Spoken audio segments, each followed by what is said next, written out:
તો મારી પાસે છે એક બે પેજ છે સ્કંદ પુરાણની અંદરથી લખાણ હતું આ રત્નેશ્વર મહાદેવનું. એ મારી પાસે પેજ છે, તમે જોઈ શકો છો.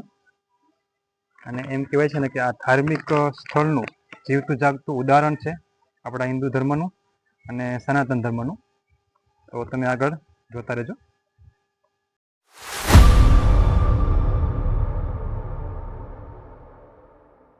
Hello, good morning everyone. હું છું હરેશ અને સ્વાગત છે તમારું હરેશની યાત્રામાં.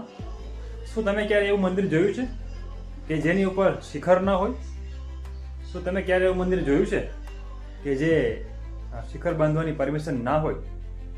તો આજે તમને હું એવા મહાદેવના દર્શન કરાવીશ કે એમ કહેવાય છે ને કે ઘણા સમયથી એનું શિખર બાંધવાની કોશિશ કરીએ છીએ પણ સફળતા મળી નથી.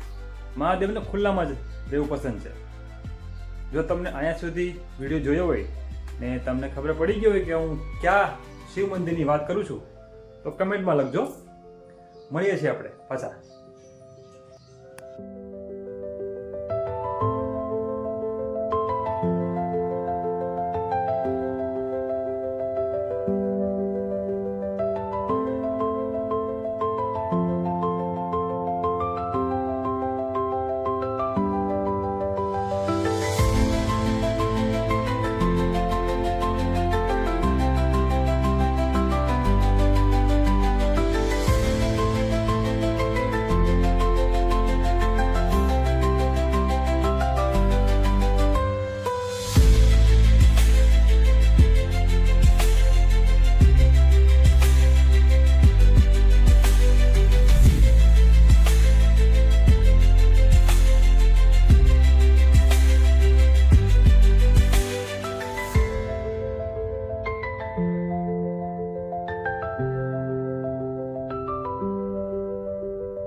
તો ફાઇનલી આપણે રત્નેશ્વર મહાદેવના મંદિરે પહોંચી ગયા છે.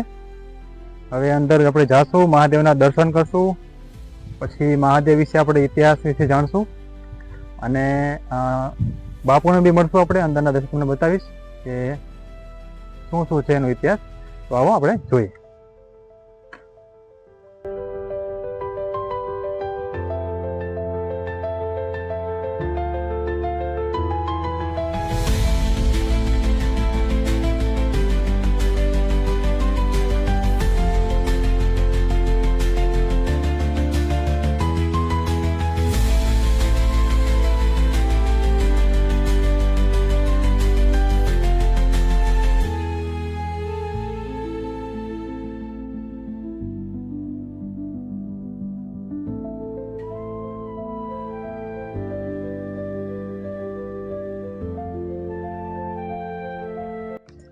તો મારી પાસે છે એક બે પેજ છે સ્કંદ પુરાણની અંદરથી લખાણ હતું આ રત્નેશ્વર મહાદેવનું.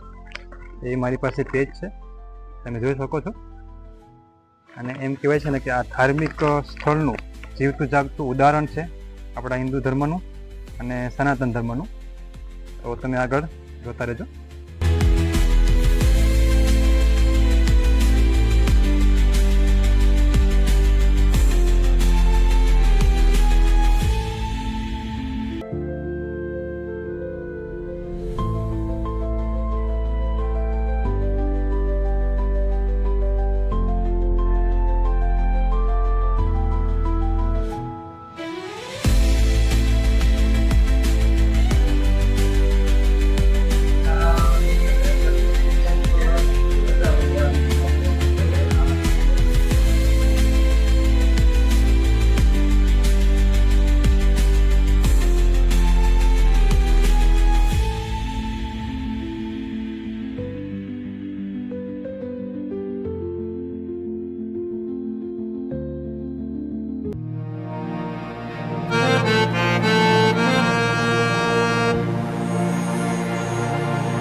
તમે લોકો જોઈ શકો છો મહાદેવની ઉપર જે શિખર હોવું જોઈએ તે આ મંદિર ઉપર આપણે જોવા નથી મળતું. અને એમ કહેવાય છે ને કે મહાદેવે એની પરમિશન નથી આપી. મહાદેવને ખુલ્લામાં જ રહેવું પસંદ છે. એટલે દરેક ઋતુમાં આ મહાદેવનું મંદિર છે ને એ ખુલ્લામાં જ હોય છે. ઘણા લોકોએ તેને બંધાવવાનો પણ પ્રયત્ન કર્યો છે, પણ હજી સુધી તેને સફળતા મળી નથી.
એમ કહેવાય છે કે આ મંદિરે ભાગવત કથા જો કરવામાં આવે ને તો એનું વિશેષ મહત્વ છે.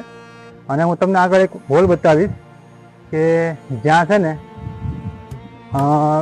સપ્તાહો થાય છે અને ધાર્મિક કાર્ય થાય છે. અને તમે આ જોઈ શકો છો ખૂબ મોટો હોલ બનાવવામાં આવ્યો છે. અને આ હોલમાં જે માનતાઓ લઈને આવે છે તે લોકો અહીં બધા પ્રસાદ લે છે. અને કોઈ ધાર્મિક પ્રસંગ હોય તો એ પણ અહીંયા છે ને કરે છે. સપ્તાહ હોય છે, શિવપુરાણ હોય છે, ભાગવત સપ્તાહ હોય છે, એનું પણ અહીંયા ખૂબ સારી રીતે આયોજન થાય છે.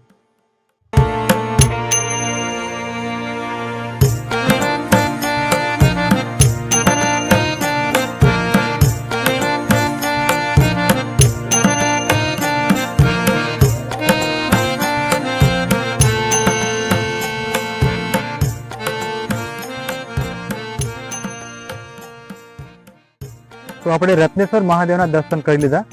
તો જેટલું મહાદેવનું કહેવાય ને કે મહત્વ છે એટલું જ મહત્વ ભૂતરા બાપાનું પણ છે. તો આવો તમને દર્શન કરાવું.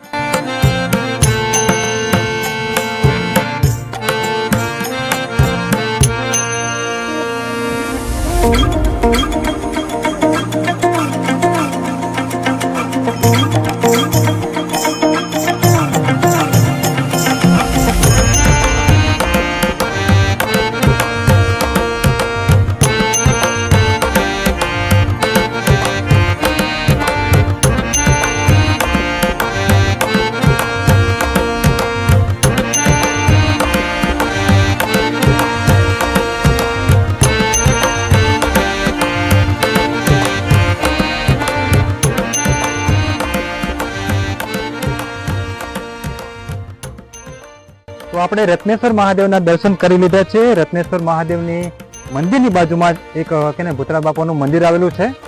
એના ઇતિહાસ વિશે મેં બાપુ સાથે વાતચીત કરી તો જણાવેલું છે કે રત્નેશ્વર મહાદેવનું જેટલું કે ને મહત્વ છે ને એટલું જ મહત્વ આ કે ભૂતરા બાપાનું પણ છે. તો એના ઇતિહાસ વિશે મેં બાપુ સાથે વાતચીત કરી છે તો એ તમને જણાવેલું છે. તો તમે વિડીયોમાં બન્યા રહેશો, મને એવી આશા છે.